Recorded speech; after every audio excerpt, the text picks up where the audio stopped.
ఇప్పుడే జీ5 app download చేయండి. చూడండి మీ ఫేవరెట్ టీవీ షోస్ ఎప్పుడైనా ఎక్కడైనా.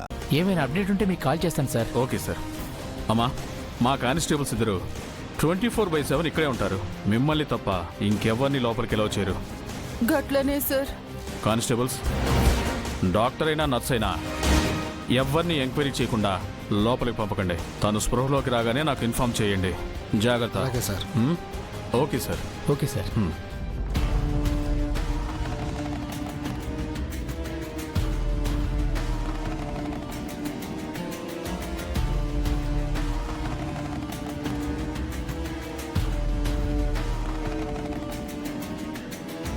ఖచ్చితంగా ఇది మనోహరి పని అయి ఉంటుంది.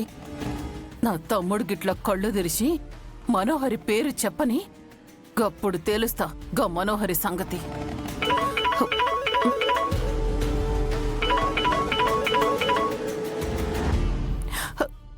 హలో భాగి. హలో పిన్ని, మావే ఎలా ఉన్నాడు? డాక్టర్స్ ఏం చెప్పారు? ఇప్పటికైతే ప్రమాదం లేదని చెప్పారే, కానీ కొన్ని దినాలు ఈడనే ఉండాలంట. మావయ్య స్పృహలో ఉన్నాడా? మావయ్యతో ఏదైనా మాట్లాడావా పిన్ని? స్పృహలోనే ఉన్నాడు, కానీ మాట్లాడట్లేదు. బాగి, నేను మాట్లాడతాను. పిన్ని, ఆయన మాట్లాడతారంట. ఇవ్వు. ఖాళీకేమీ కాదు, మీరేం టెన్షన్ పడకండి. డాక్టర్తో కూడా మాట్లాడతాను. ఖర్చు గురించి మీరేం ఆలోచించకండి, మొత్తం నేను చూసుకుంటాను. థ్యాంక్స్ బాబు. నువ్వు ధైర్యంగా ఉండు పిన్ని, నేను హాస్పిటల్కి వస్తాను. ఇన్స్పెక్టర్ సారు ఇక్కడ పోలీసుల్ని కాపలా పెట్టిండు. ఎవరిని లోపలికి గిట్ల పంపించరు. ఖాళీకి తెలివొచ్చినాక చెప్తా, అప్పుడొద్దులే బాగి. సరే పిన్ని, ఏం అవసరం ఉన్నా ఫోన్ చేయి. గట్లనే బాగి, ఉంటాను.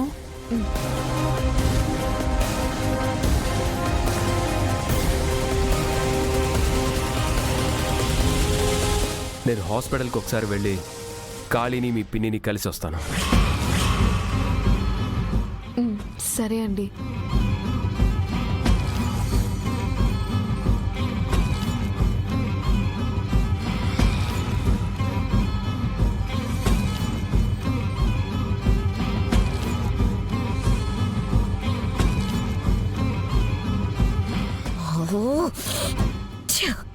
చెత్త విధవ బ్రతికి చచ్చి నన్ను చంపుతున్నాడు. ఇప్పుడు వాడు నోరు తెరిచి నిజం చెప్తే రణ్వీర్కి అమర్కి నిజం తెలిసిపోతుంది. అది జరగకూడదంటే వాడు చావాలి. నా చేతికి మట్టంటకుండా ఈ పని చేయడం ఎలా?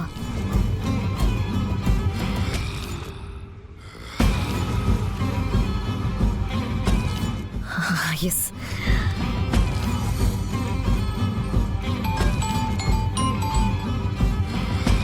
చెప్పు మనోహరే. కాళీగాడు బ్రతికి చచ్చాడు. ఇప్పుడు ఏదో హాస్పిటల్లో పోలీస్ ప్రొటెక్షన్ లో ఉన్నాడంట. అవునా? స్పృహలోకి వచ్చాడా? లేదు.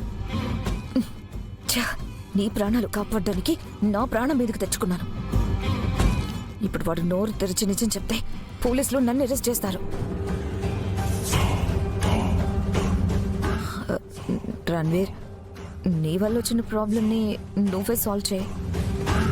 వాడు ఏ హాస్పిటల్లో ఉన్నాడో ఎలాగోలాగో కనుక్కొని చెప్తాను. వెళ్ళి పోలీసులు కంటపడకుండా వాడిని చంపే. ఏంటి మనోహరే, నువ్వు చేసిన పాపం నాతో చెరిపించాలని చూస్తున్నావా? మరీ అంత నటించుకు మనోహరే. నీ గురించి అంతా తెలిసిన నీ మొగుణ్ణి. నీ నాటకాలు కనిపెట్టలేనా? నాటకాలేంటి రణ్వీర్? నిజంగానే నా కాళ్ళు చేతులు ఆడడం లేదు. నీ చుట్టూ ఉన్న వాళ్ళందరినీ ఆడించే నీకు కాళ్ళు చేతులు ఆడటం లేదంటే నమ్మమంటావా? కానీ వాడు పోలీసులకి ఏం చెప్తాడో నాకు అనవసరం. కానీ వాడి నోటి నుంచే నన్ను ఎందుకు చంపాలనుకున్నాడో చెప్పిస్తా. ఆ తర్వాతే వాడి చావు. అప్పటిదాకా వాడు బ్రతికే ఉంటాడు. Hello hello hello Ranveer.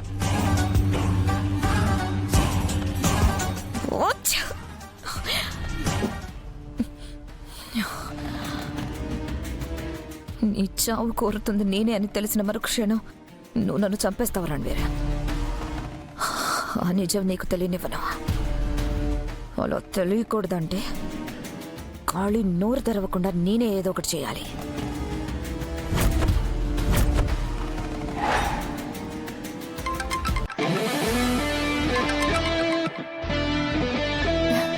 Hello celebrity గారు, ఎట్లున్నారు? సెలబ్రిటీ నువ్వే. పూజకి రమ్మని మరీ మరీ ఫోన్ చేసి చెప్పినా కూడా రాలేదు. పూజలంటే నీకు నచ్చవు సరే, కనీసం భోజనానికైనా రమ్మని చెప్పాను కదా.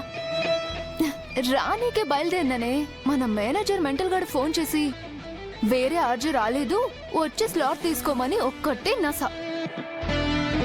గందుకే సీదా బండి ఆఫీస్కి తిప్పి ఈడికే వచ్చిన. అవును, మన మేనేజర్ గారు కొంచెమైనా మారాడా, లేదా ఇంకా అలానే వంకర చూపులు పిచ్చి మాటలు మాట్లాడుతున్నాడా? కుక్కతో ఒక వంకర లెక్క గాని బుద్ధి కూడా వంకరే. అయినా గడు మారతాడని ఎట్లా అనుకున్నావే? వాణ్ణి తిట్టి రాకుండా మూతి మీద 2 కొట్టొచ్చుంటే బాగుండేది. అమ్మాయిల అవసరాల్ని అడ్డం పెట్టుకొని చెత్తవాగుడు వాగుతుంటాడు. ఛీ, వాణ్ణి తలుచుకుంటేనే ఒళ్ళు మండిపోతుంది. ప్రశాంతంగా పూజ చేసుకుని పుణ్యం కట్టుకునే టైంలా గా పాపాత్ముడి గురించి ఎందుకే? అవును కదా. సర్లే, వాడి సంగతి పక్కన పెట్టు. నువ్వెప్పుడొస్తున్నావు మా ఇంటికి? ఒక్కసారి ఆఫీస్కి వచ్చినాక మళ్ళా బయటికి పోడు ఉండదు గదే. ఓ పంచి, నువ్వే ఆఫీస్కి రా. చిన్ని అక్క రఘు అన్నయ్య ట్రాన్స్ఫర్ తీసుకుని చెన్నై పోతురు. అవునా? హా, నువ్వు జల్దీ బయలుదేరి ఆఫీస్కి వచ్చేసాయి. కాలోపు నేను ప్రోగ్రామ్ కంప్లీట్ చేసుకుని ఉంటా. అందరం కలిసి లంచ్కి పోదాం.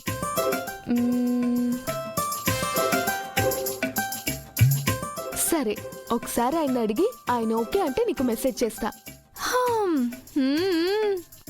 ఆయన అనడాలు అడుగుళ్ళు ఫ్యామిలీ ఉమెన్ మొత్తం ఇక. సరే సరే, మోసేకు. మళ్ళీ ఫోన్ చేస్తా. సరే, నేను ప్రోగ్రాంలో ఉంటా, మెసేజ్ పెట్టు. సరే, బాయ్ బాయ్.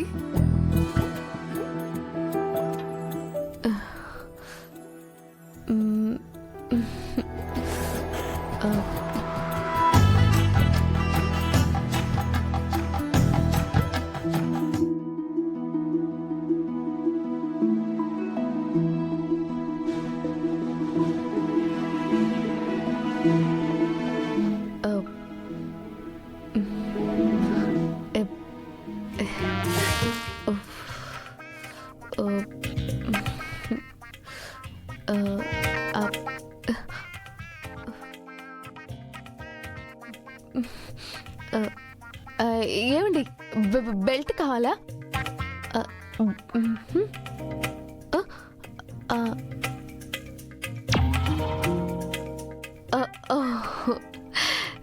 ఉందా? పోనీ కర్చీఫ్?